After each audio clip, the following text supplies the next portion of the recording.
So, I guess my first question is, what exactly is Captain N, the Game Master? Yeah, it's clearly a Nintendo cartoon with Nintendo characters, and it's being used to market Nintendo products. Wait, I don't get it. Why isn't it called Captain Nintendo? Good question. Well, there's a good and very political reason it doesn't have Nintendo in the title, and we'll get to that question. And truly, I don't get it. Well, I guess with that out of the way, that's that then.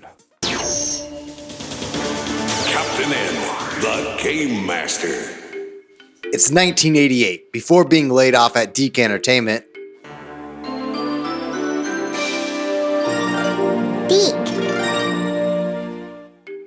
cartoonist Phil Barlow pitched a wild idea. What's Deke Entertainment? Well, you've likely seen the logo before and can name off a few of their... The Real Ghostbusters, Inspector Gadget, Heathcliff, and the... Cadillac Cats. MASK, Mask, Captain Planet, and the Super Mario Bros. Super Show. And I have to assume that Deke only worked on the animated portions of the Super Mario Bros. Super Show, right? Not the weird live-action segments featuring Captain Lou Albano as Mario. Holy cannoli, kids, I'm Mario, and I'm telling you, if you're not watching the Super Mario Bros. Super Show, you're gonna turn into a Goomba. Right. If you grew up in the 80s or 90s, you've likely seen or watched a Deke cartoon. So you're Phil. You work at Deke. You see Nintendo exploding in the mainstream and you get an idea. You pitch a Paperboy cartoon. Wait, what? Captain N started as a Paperboy cartoon pitch? Yes. Nintendo didn't like Paperboy. I mean, come on, for obvious legal reasons. For what obvious legal reasons? They had people against the newspaper lobby. No, I'm just kidding.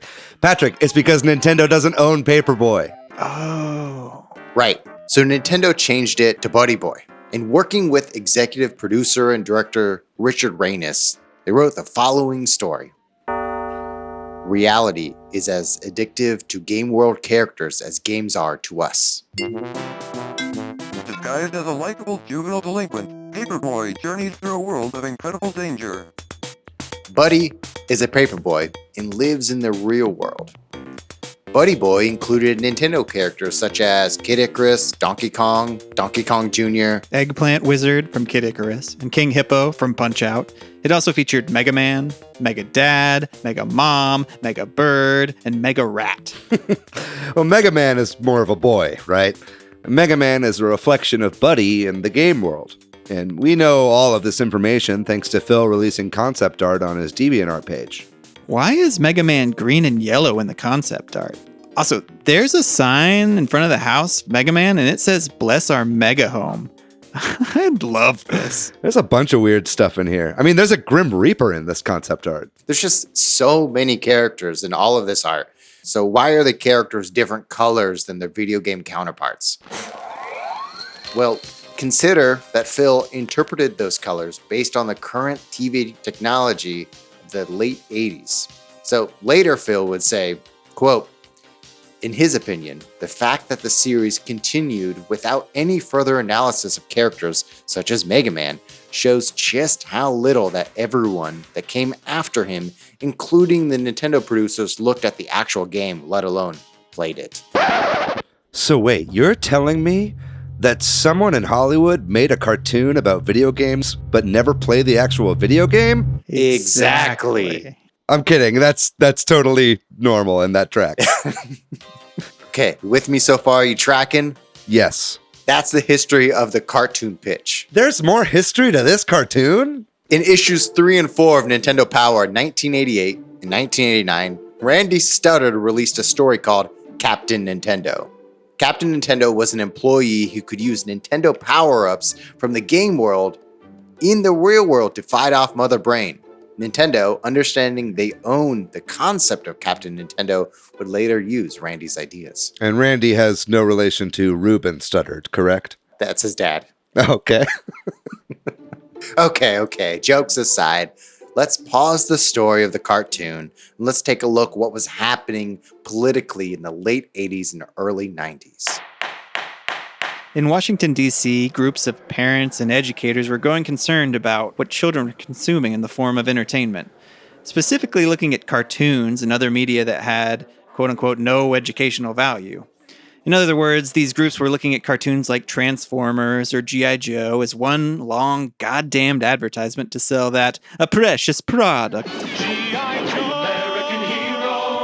G.I. Joe Dragonfly Copter comes with Wild Bill, other figures and equipment, each sold separately from Hasbro. I hope you're now putting all the pieces together. You got your red yarn out that a TV show called Captain Nintendo would have been a huge red flag to parents and educators. Nintendo indeed chose to use Captain N in 1989 to blur the lines of story and toy advertising. And in all of its episodes, Captain N never has any dialogue that says Nintendo. 1 year after the Captain N premiere in 1990, the Children's Television Act became law. And David, you got this one? Yes, of course. I'm a 1990s scholar. The Children's TV Act was to, quote, require the FCC to reinstate restrictions on advertising during children's television, to enforce the obligation of broadcasters to meet the educational and informational needs of the child audience, and for other purposes, end quote. AKA to make sure TV shows aimed towards children aren't so blatant in their advertising, like, say, a He-Man and the Masters of the Universe, which was made specifically to sell toys.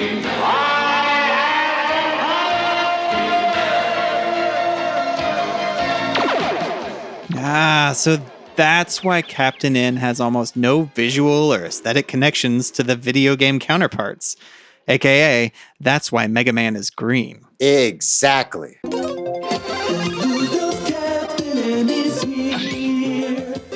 So not limited to legal issues alone, cartoonists had the character names and probably various other information about the character abilities. One could deduce that the cartoon was created so it could stand alone outside of its video game roots.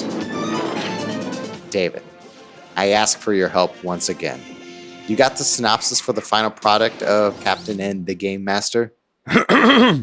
Me. Captain N, the Game Master, or Kevin Keene, a teenager who is brought from Earth to a universe known as Videoland, where video game characters are real, in fulfillment of an ancient prophecy. He joins with others as the N Team to fight the forces of chaos led by the evil Mother Brain and restore freedom to Videoland. Kevin has an NES controller belt buckle, a zapper, and a giant N on the back of his Letterman jacket. Familiar faces like Simon Belmont, Mega Man, and Kid Icarus join Captain N on his quest to save Videoland. The warp zone powers that brought Kevin from the real world to Videoland now allow the cast of characters to go from video game world to video game world to defeat the bosses. Each episode featured a world in existing game franchises. Captain N, the Game Master. We have a Paperboy World, right? But it's not called Paperboy World? That's right. It's actually called News World. And there's even a Tetris theme world, which I love, filled with block people. My personal favorite world, Bayou Land, based on the hit, the banger of a video game from the NES era, Bayou Billy. A close second for me for video game land is the Castlevania episode that features Alucard. Dracula's son. I'm familiar. Alucard is seen skateboarding. Throughout the series run, we see several other video game worlds, like Donkey Kong, Jordan vs. Bird, Hoopland is what it's called, Baseball World featuring the Bo Jackson, Mega Man, Final Fantasy World, and many others. And thanks to Nintendo and their scripted commercials, Captain N, the Game Master, helped Nintendo make astronomical profits. In the early 90s, Nintendo had around 90% of the profits in the entire video game market. And that borderline monopoly is the reason we have a Nintendo podcast today. You can find all 34 episodes of Captain N, the Game Master on DVD. As of today, it's not officially available on any streaming platforms. You know, probably because of all the legal implications due to the vast number of licenses represented. So, Matt, I have to ask. We've been talking about Captain N for a while, but one question remains. Is the show any good? No. Well, that just about does it for this very special episode of Super Switch Headz. If you enjoyed this more experimental and Radiolab style, leave us a comment and let us know. We'd love to do more scripted episodes in the future. And we thank you so much for listening to Super Switch Headz every single week as your one-stop shop for video game news and topics. See you next week. Bye-bye.